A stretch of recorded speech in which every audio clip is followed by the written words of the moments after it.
Scriptcat here. It is Tuesday. I hope you're filling your blank pages. Let me get some of this light off here. Maybe that's not the light. Maybe that's the light? I don't know. Sorry, my lighting director took the day off. Sort of looks like a halo here.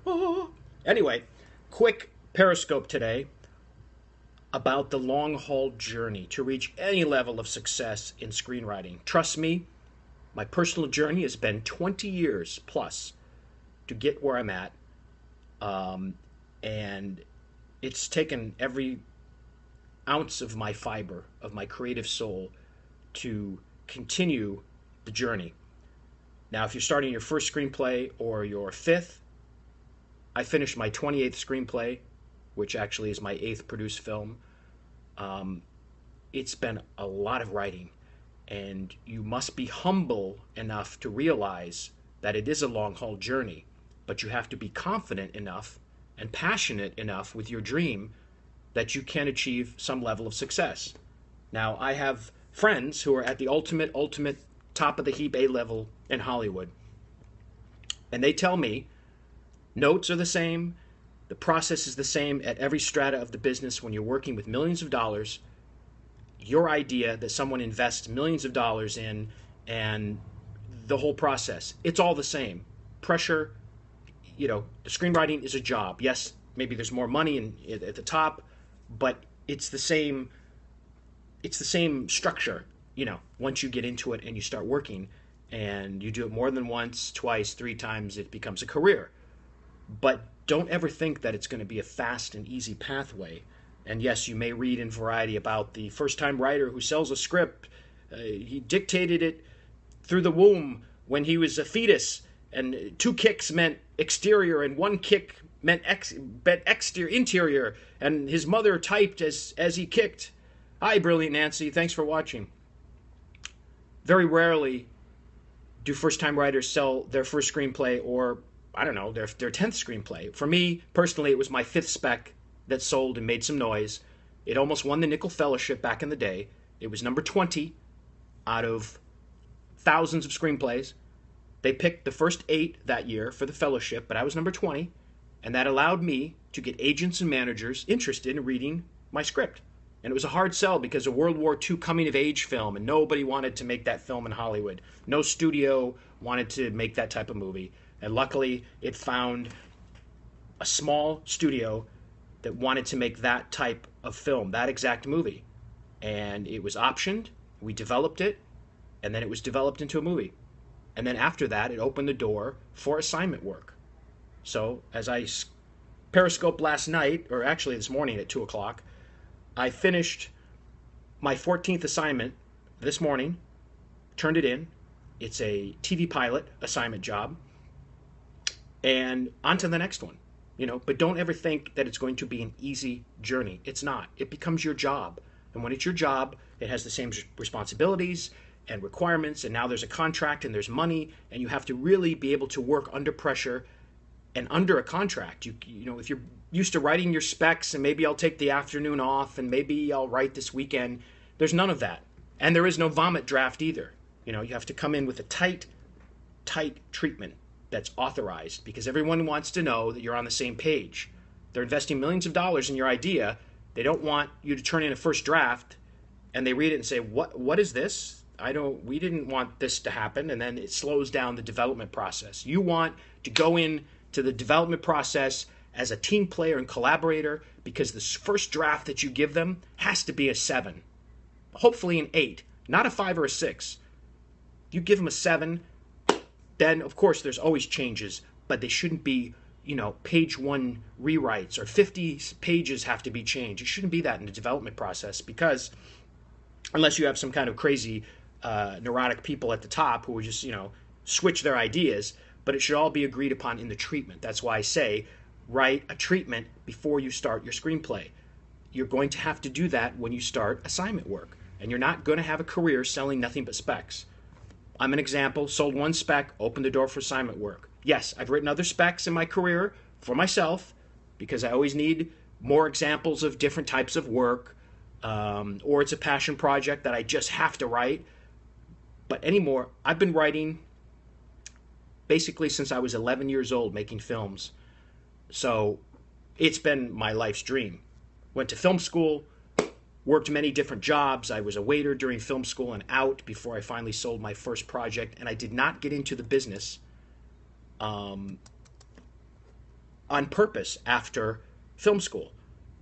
I didn't want to work 12-hour days on a movie set. I had already been making films throughout my preteen years, so I knew I'd been on movie sets. I already knew the process of filmmaking.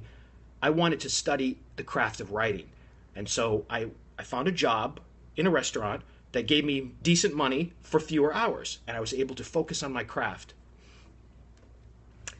and not become a PA and not, dream about making all these contacts, because when you're a PA, no offense, I've done PA work, you're a PA.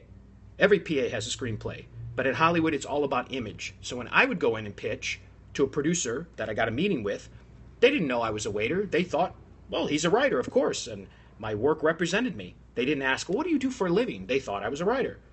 Yes, you have to focus on your writing. And if you do have a day job, you must structure your time. You can't just say, I'm going to write on the weekends. It's going to take you a year to finish a script. You have to write every day. And it's tough. Life gets in the way. Trust me, I know.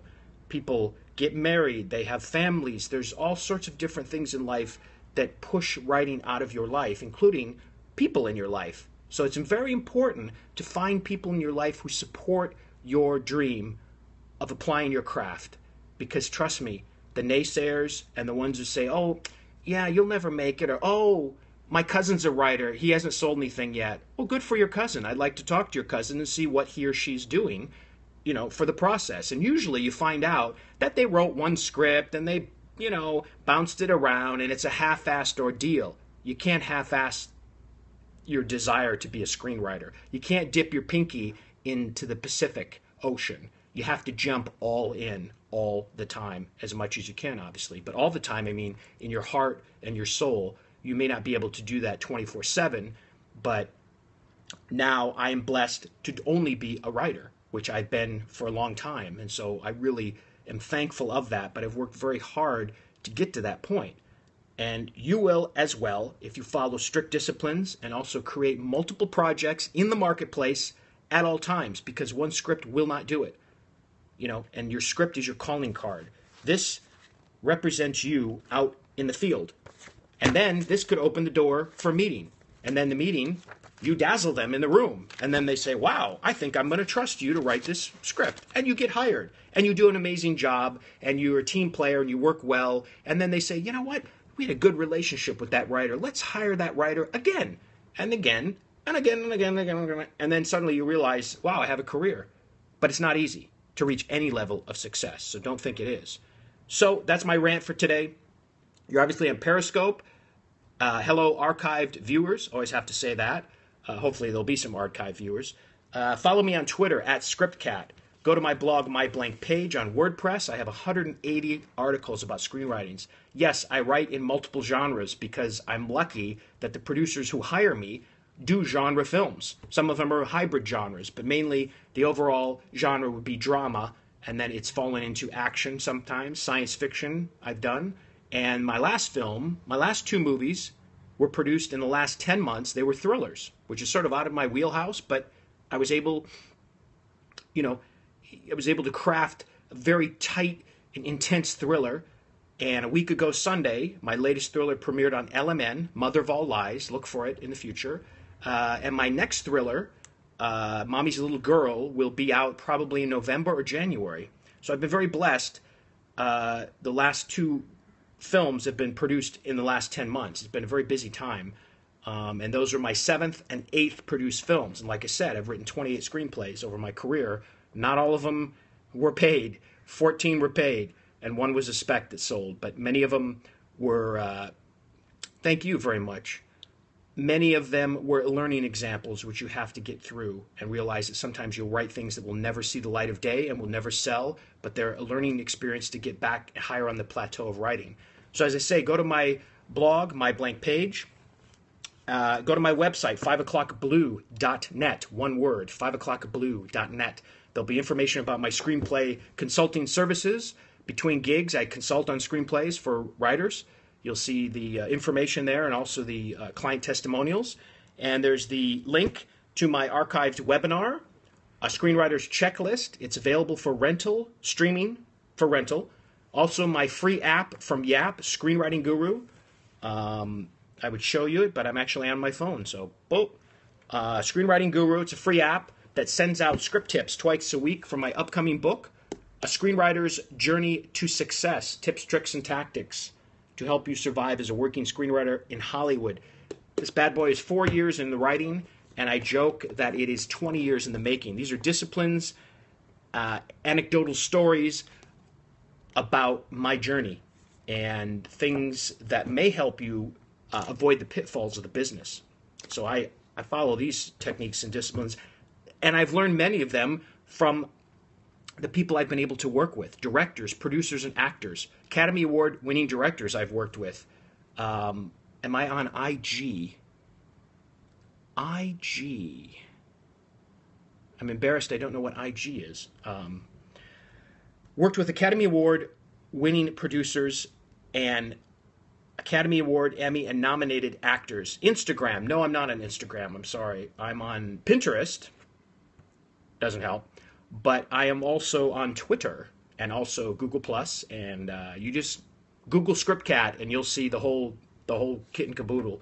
But these mentors, many of these directors and producers have become my friends, but also mentors. So I've learned from them and I studied them, how they achieve their success. And I use the information and still ask them for advice when I need advice about should I take this job? Should I do this? And they are much farther along in their careers than I am, with 40 movies, 300 hours of television. But my point is, you want these mentors to be your friends you can go to, and these really solid support system. So anyway, that's my rant for today. Look out for the book. It's going to be on Amazon in the next few months. See the fingers crossed. And as I always say, keep the faith and keep screenwriting, because if you stop writing, if you stop filling these blank pages, these are blank. They don't create themselves. You have to sit down and write. Thank you. If you stop writing, you are guaranteed never to have any chance at success. And every time the sun rises, we get up. And as Hemingway says, get up, no matter what happened the night or day before, get up and bite on the nail. It means write, screenwrite. Nancy, nice to meet you. Thank you for watching today. I hope your writing's going well. And like I said, today's subject is it's a long-haul journey. And we are punched from every side. And if we can fight back and plant our flag and make inroads down the field, then we have to celebrate the little and big successes, like my premiere last week, like the book. If you finish a script, celebrate. If an agent reads it, celebrate. But don't have any crazy illusions of grandeur that you're going to be famous, you're going to have fortune, and you're going to be going to nothing but premieres and parties and all these things. No, it's going to be you at 2 o'clock in the morning trying to figure out this. 2 o'clock in the morning, trying to meet a deadline, trying to figure out why the second act doesn't work. It's going to be, that's the job of a screenwriter. The fame and fortune doesn't really exist. Take care, have a good afternoon, or evening if you're watching later, and we'll see you again.